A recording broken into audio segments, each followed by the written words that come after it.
हाँ, कुछ लोगों ने लिख दिया हालफ खोदन और क्वार्ट खोदन। अरे भैया, आपको कह दे भाई आप हमें हालफ फ्यूर दे दो या क्वार्ट फ्यूरचे दे दो तो आप हंसोगे, मूर्ख कहीं का, फ्यूरचे भी क्वार्ट हालफ होता है। तो जब फ्यूर क्वार्ट हालफ नहीं हो सकता तो भगवान कैसे हालफ क्वार्ट हो सकता है, जो फ्यूर से भी सूक्ष्म है, फ्यूर का भी कारण है। इसलिए याद रखिए, हमारे सनातन धर्म में विभिन्न रूप और नाम में उसी एक परमात्मा की व्याख्या की गई है। जैसे आपके घर में आपका पिता यदि स्कूल में पढ़ाते हो तो लोग उसको पापा नहीं मास्टर जी कहेंगे, वही लड़का मेस्टर जी कहेंगे। वही यदि घर में तयन कर काम करने लगे तो लोग उसको तयनमान कहना शुरू कर देंगे। वही यदि अखबार जाकर बेचेंगे तो लोग उसके क्रांति वाला कहना शुरू कर देंगे। तो जो जो काम वो करते हैं उनके विभिन्न नाम हो जाते हैं। एक ही व्यक्ति के विभिन्न रूप होते हैं। यदि वो स्कूल पे होते तो उनके ड्रेस अलग होता, कपड़े अलग होते, खेत में होते तो कपड़ा अलग होता, अखबार बेचते समय या कोई और काम करते समय कोई और वस्त्र होते हैं। विभिन्न काम के नाते उनके विभिन्न रूप होते हैं। इसलिए याद रखिए, एकम सत विप्रा बहुधा वदंती, सत्य एक है और परमात्मा सत्य चित आनंद स्वरूप जो है, निर्गुण निराकार निरीह है, वही सो केवल भक्तन हित लागी। अपने भक्त को, प्रत्येक जीव मात्र को पुनः अपने स्वरूप का बोध, अपने कारण तक जाने के लिए, मार्ग प्रशस्त करने के लिए वे क्या करते हैं, स्वयं को प्रकट करते हैं साकार रूप में, अनंत सृष्टि 84 लाख योनि के रूप में। और ये सब परमात्मा के मूर्ति रूप है। याद रखना, जितने जीव है परमात्मा की मूर्ति है। केवल जो आप बनाते हो मूर्ति वो भगवान की मूर्ति नहीं है। ये भी मैं आपको बता दूं कि इस गलत फहमी में मत रहना कि जो यहाँ के लोग मूर्तिकार मूर्ति बना दिया वही मूर्ति, ना ना, वो तो मनुष्य के द्वारा बनाया गया मूर्ति भगवान का, उसकी हम उपासना करते हैं।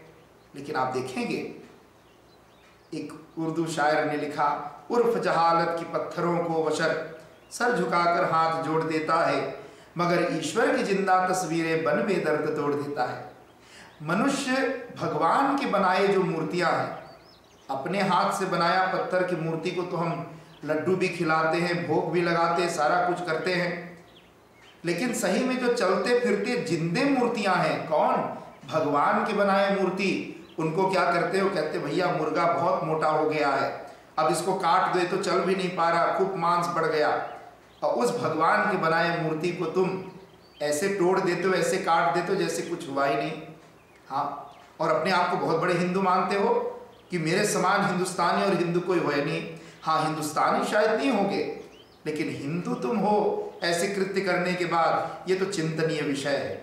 मैं ये कहना चाहता था, भगवान के बनाए हुए मूर्तियों को तो तोड़ते हो, काटते हो अपने जीव के स्वाद के लिए। कितनी विचित्र स्थिति आपकी है।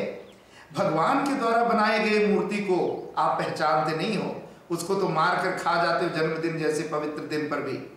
और जो तुम्हारे द्वारा बनाए गए पत्थर की मूर्ति, उसके सामने नाक रगड़ते हो, सिर रोंगते हो, भोग भी लगाते, भगवान मेरे द्वारा ये लड्डू चढ़ा, इसको खा लो। याद रखिए, भगवान ने श्रीमद् भगवद गीता में कहा कि अर्जुन, अहम वैश्वानरो भूत्वा प्राणिनाम देहमाश्रित प्राणापान समायुक्तः पचाम्यन्नम चतुर्विधम। हम सभी के पेट में बैठ करके भोजन पचा रहे हैं, इसलिए जो व्यक्ति जो कुछ खाता उसको मैं ही पचाता हूं अंदर बैठकर, उनके माथ में फर्ब्रांडिंग एनर्जी के रूप में। तो भगवान तुम्हारे अंदर बैठा है। यदि अपने बाहर के भगवान को, मूर्तिमान भगवान को तुम अंडे नहीं चढ़ा सकते। कई लोग को बहुत बुरा लगता है यदि मैं फेखतारिस्म पर बोलता हूँ, लेकिन आप क्षमा करें, क्या करें, सन्यासी हमें बोलना पड़ता है आपकी स्थिति देखकर। इसलिए मैं ये कहना चाहता हूँ कि जब तक आहार की शुद्धि नहीं है, साधना में तुम्हारा प्रवेश हो ही नहीं सकता। साधना की प्रथम सीढ़ी यही है कि आप आहार विहार की शुद्धि रखें, non smoking, non drinking, non eating, वो भी मांस, मछली, अंडे आदि। और थोड़ी देर के लिए सोचिए, यदि ये अंडा, मांस आदि खाना बहुत अच्छी चीज होते तो भाई नवरात्रि में क्यों नहीं अंडे खाते हो? दुर्गा माँ को या हनुमान जी को लड्डू के जगह पे अंडे क्यों नहीं चढ़ाते हो बनाकर? क्योंकि तुम भी जानते हो, और जानते ना होगे तो भय भी तो है कि हनुमान जी ने तो कभी अंडा खाए नहीं, हम क्यों इनको अंडा भोग लगाएंगे। जब हनुमान जी नहीं खाए हैं उसका मतलब वो तुम्हें संदेश दे रहे कि तुम भी मत खाओ, तुम्हारे लिए खाने योग्य वस्तु नहीं है। लेकिन नहीं, एक दिन नहीं खाएंगे। हाँ, कुछ लोग क्या करते हैं, कुछ लोग कहते हैं स्वामी जी क्या करें, घर में हमारा 4 साल में मंदिर बना है, तो जिस दिन अजगज बनाएंगे उस दिन बड़ा सा देकन उठा के मूर्तियों को तोप देंगे। ऐसा लगता मूर्ति तोपने से भगवान के नाक में घुसेगा नहीं। हमने एक से कहा, मैं कहा भाई तुम्हारे पेट में भगवान बैठ के वही खाना पचाएगा जो सड़ी मछली सार्दिन तुम बनाकर खाते हो। सार्दिन क्या है? सड़ी हुई मछली। उस सड़ी हुई मछली के मुर्दे को आप मसाला मिर्च आदि लगाकर पहले उसके गंध को मारते हो। मांस खाना यदि मनुष्य के लिए वैध होता या मनुष्य के लिए मांस खाना उचित होता तो हम उसमें फेखतारिस चीज डाल के उसके गंध को नहीं मारते। आप सार्दिन जैसे चीज को देखें, उसमें मिर्च इतना डालते हैं, प्याज इतना डालते हैं कि उस मछली के दुर्गंध चला जाए, तब उसको खाते हैं। और भी कच्चे मांस आपको कोई फ्रिज से निकाल के दे दे, क्या मांस खा सकते हो? ना, उसमें भी फेखतारिस मसाला और फेखतारिस क्रोयद डालकर उसके दुर्गंध को मारते फिर उसको खाते हैं। और कल्पना कीजिए यदि मांस खाना हमारे धर्म में उचित होता तो भाई नवरात्रि को, शिवरात्रि को, जितने भी रात्रियां आती और पर्व आते हैं उसमें भी भगवान को थाली में सजाकर आप कहते भगवान ये बड़ा अच्छा बारबेक्यू किया, इसको तुम भोग लगा लो। लेकिन ऐसा नहीं करते। क्यों?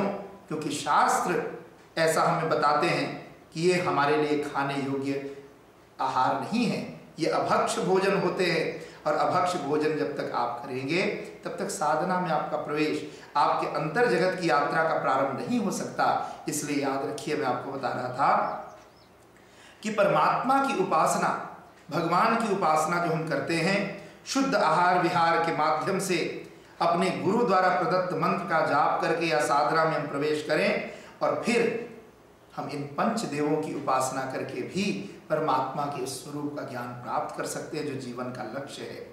गणेश, गौरी, त्रिपुरारी, भगवान शंकर, सूर्य और विष्णु, ये 5 प्रमुख देवता है जिनकी हम उपासना करते हैं। हमें भगवान का ज्ञान हो, भगवान के रूप का ज्ञान हो, भगवान के नाम का पता हो, परमात्मा के ज्ञान का पता हो, परमात्मा के शक्ति का बोध हो और परमात्मा के प्रेम का बोध हो। यदि ये 5 हमें पता हो तो हमारे जीवन में परमात्मा का ज्ञान हो जाता है और हम जहाँ भी जाते हैं परमात्मा को ही पाते हैं, अनुभव करते हैं, जो जीवन का लक्ष्य है हर एक मानव मात्र के लिए। इन्हीं शब्दों के साथ अनंत मंगल कामनाएं व्यक्त करते हुए करुणानिधान भगवान से ही प्रार्थना करते हैं कि आप सबके जीवन में वह निर्मल विवेक, विशुद्ध ज्ञान उदय हो, जिससे चलकर आप सब भक्ति के पथ पर साधन मार्ग को अपनाते हुए गुरु प्रदत्त, गुरु द्वारा बताए गए मार्ग पर चलते हुए अपने जीवन को धन्य बनाएं, कृत्य कृत्य हो और अनंत कल्याण के भाजन बन सके। हरि ओम तत्सत। ओम सर्वे भवन्तु सुखिनः, सर्वे सन्तु निरामया, सर्वे भद्राणि पश्यन्तु, मा कश्चित् दुःख भाग् भवेत्। ओम शांति। जल में थल में नभ मेरा, सूरज में चंदा मेरा। जल में थल में नभ मेरा, सूरज में चंदा मेरा।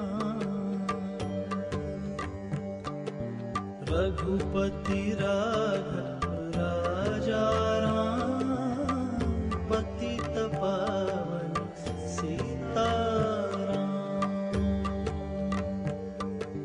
रघुपति राघव राजा राम, पतित पावन सीताराम।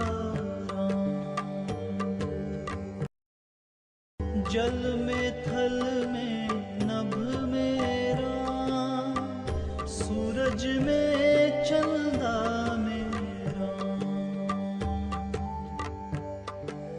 जल में थल में नभ मेरा, सूरज में चंदा मेरा। रघुपति राघव राजा राम, पतित पावन सीताराम। रघुपति राघव राजा